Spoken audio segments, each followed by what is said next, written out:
valid issue na may mabisa at matibay na suporta o impormasyon galing sa kanilang pinagkukunang impormasyon. Meron naman tayong mga techniques sa pag-analisik ang media. Una na dyan ay ang pagsusuri ng ilalaman ng content analysis. Maaari bang masabi? Ang technique na ito ay nagtatayong suriin ang mga nilalaman ng media upang maunawaan ang mga mensahe, tema at mga pattern na naroon. Ginagamit ito upang suriin ang mga artikulo, programa, pelikula, advertisement at iba pa ang anyo ng media. Maaaring gamitin ang mga quantitative na pamamaraan tulad ng pagbibilang ng mga salita o parirala o qualitative na pamamaraan tulad ng pagsusuri ng mga tema at konteksto. Base sa inyong nabasa, ano ang inyong pagkakaintindi sa content analysis o pagsusuri ng nilalaman? Pinipiling ko yan.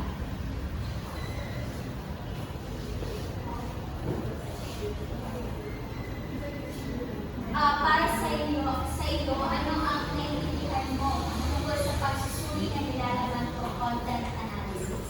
So para sa akin, kinakailangan ng pagsusuri ng nilalaman ng content analysis upang malaman natin kung ano ang napapaloob sa bawat istorya na yan. Kaya, bago natin ito ipakalabas, kinakailangan natin pinasuri kayo niya upang hindi magpapaloob Okay, may punto ka. So, ang content analysis o ang pagsusuri ng nilalaman ay may layunin na tukuyin kung ano ang ibig ipahiwatig nila sa mga nilalaman ng mismong teksto o kung ano nga ba ang subject o kung tungkol saan nga ba ang konteksto. Sa pamamagitan ng pagsusuri ng kanilang pattern at ang kanilang tema ay nalalaman natin na kung ano tungkol saan ang konteksto. Kung kaya't meron tayong dalawang uri, ang quantitative at qualitative. Ang quantitative, ito ay ang pamamaraan o pagbilang ng dalas ng mga salita o parirala sa isang datos na kung saan kapag nabuo ito ay maaaring mapabuhay ng istruktura ng datos. Ang qualitative naman ay nakapokus lamang sa halaga ng konteksto o halaga ng nilalaman ng isang datos. Naintindihan ng uba? Okay. Dako naman tayo sa ikalawa. Ito ay ang pagmamasid of observation. Pinipiling na siya na bang sa akin at ihayag ang inyong naintindihan sa text. pagmamasid o observation. Ang pagmamasid ay isang direktang paraan ng pagkolekta ng data sa pamamagitan ng pagmamasid sa mga tao upang mangyayari sa isang particular na setting. Maaaring gamitin ito upang pag-aralan ang mga ugali ng tao sa larangan ng media, ang epekto ng media sa mga tao, o ang mga proseso ng paggawa ng media. Maaaring gamitin ang structure at structural observation ng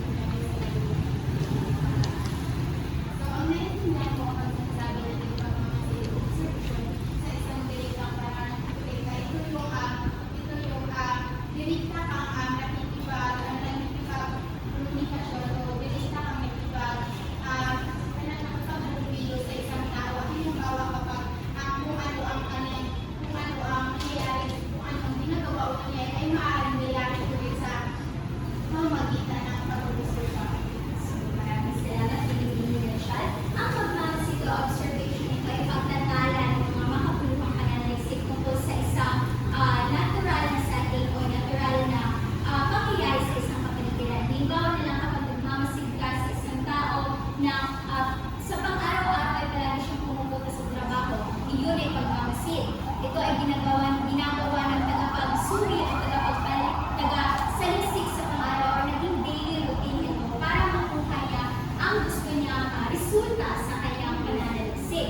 Maaari din sa paaralan kapag nag-o-observe ang isang tao sa isang mag-aaral kung ano ang daily routine, kung ano ang ginagawa niya sa pang-araw-araw sa pagpasok sa pag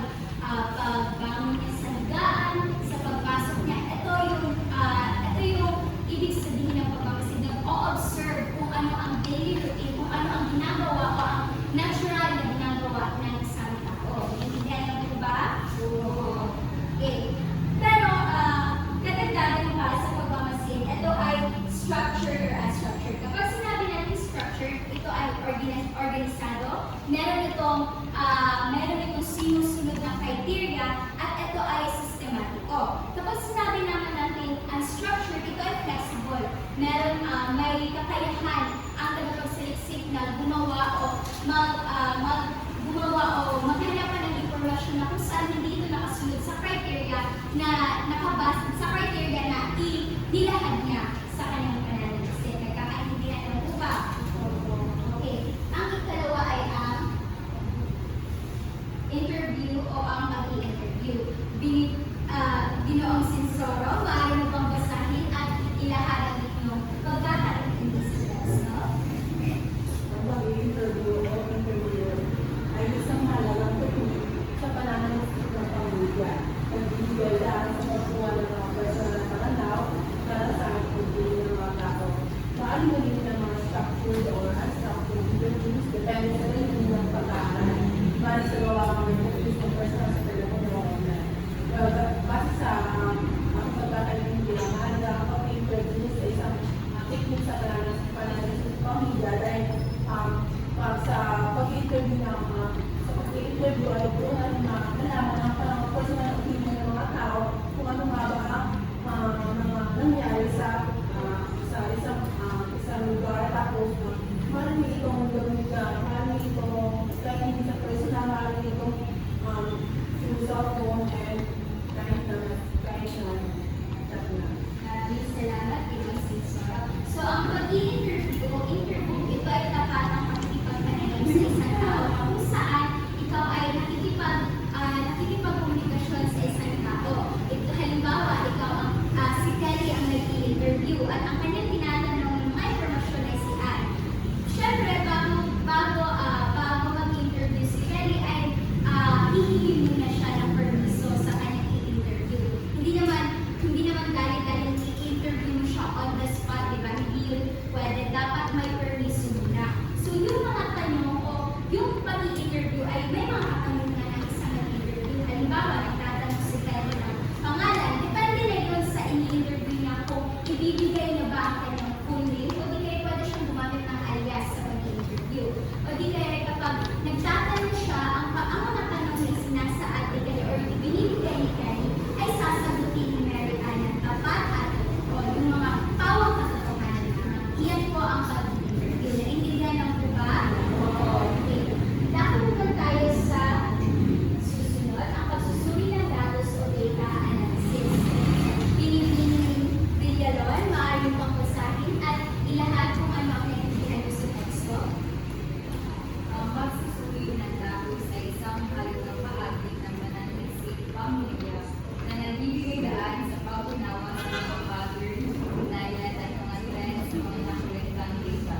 Maaaring gamitin ang mga statistical na pamamaraan tulad ng pagsusuri ng mga frequency, mean, and standard deviation o qualitative na pamamaraan tulad ng thematic analysis at narrative analysis. So, Ano ang naintindihan mo sa teksto? base po sa pagsusuri ng datos sa data analysis, ito po ay nagbibigay sa atin na mas maunawaan po natin kung ano yung pattern o ano yung mga pagpuntan, mga nakolekta ang informasyon po natin. At malalaman din po natin kung ilang porsyento o ilang yung mga statistical data na Okay.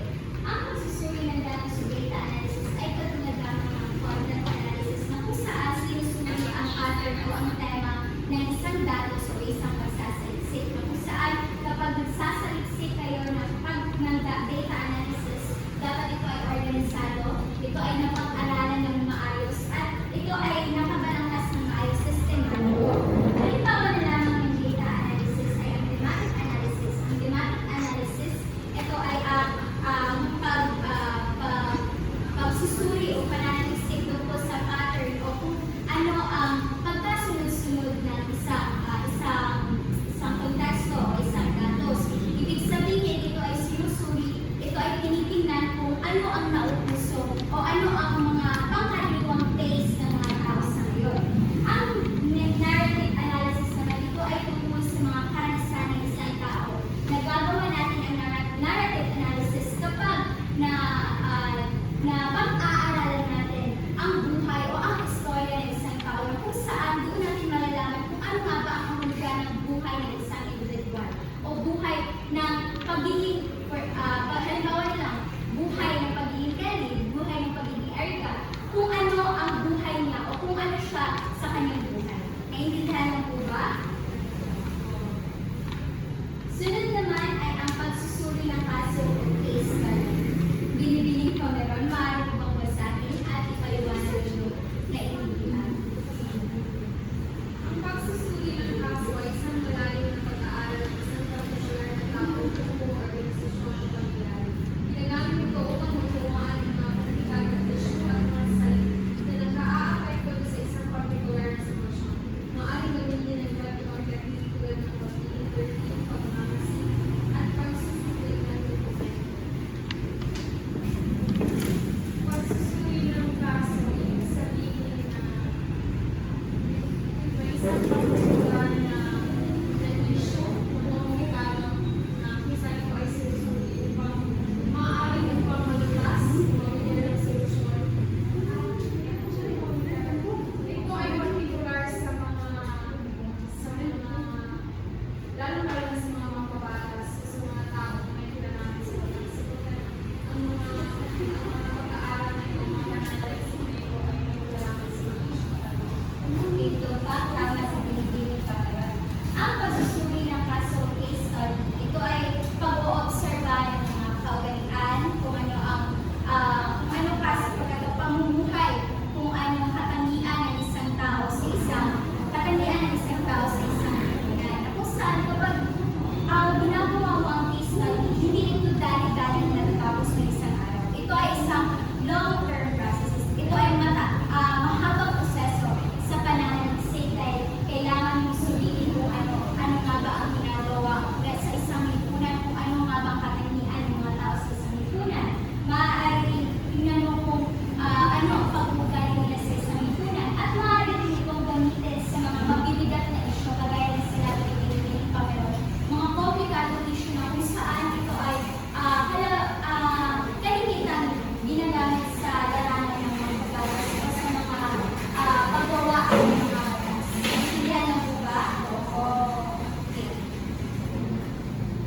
At ang panghuli ay pagsusuri ng diskursong pamilya o media discourse analysis.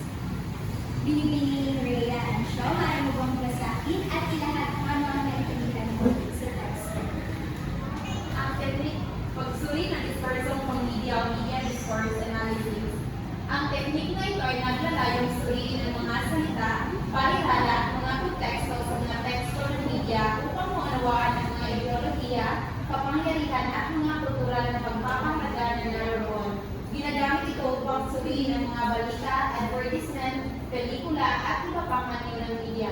Maaaring gamitin ang mga teorya mula sa linguistika, sosyolohiya at antropolohiya.